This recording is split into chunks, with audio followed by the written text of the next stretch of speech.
Well, as you heard, Marine Le Pen came out of a meeting with the Prime Minister Édouard Philippe a few minutes ago. She arrived earlier this afternoon with a high-visibility jacket on display on the front windshield of her car.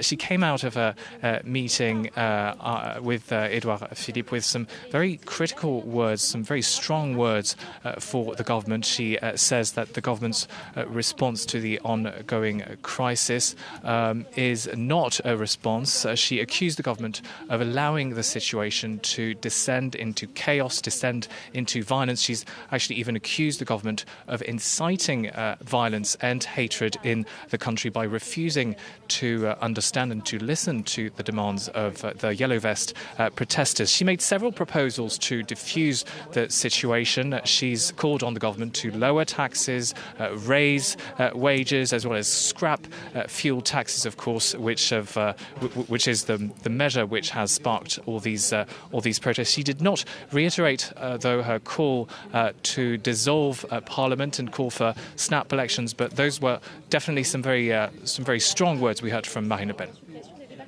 And what about tomorrow, Clément? Is it looking like talks will go ahead with members of the Yellow Vest movement? Well, it's still very much up in the air. Édouard Philippe, the Prime Minister, as you know, has invited some members of the Yellow Vest movement to meet him tomorrow. Now, it's not the first time he's done so, and it's not the first time he's met with representatives of the movement. The meeting last week on a Friday didn't go down very well, though. Several representatives actually walked out of the meeting after minutes after it started.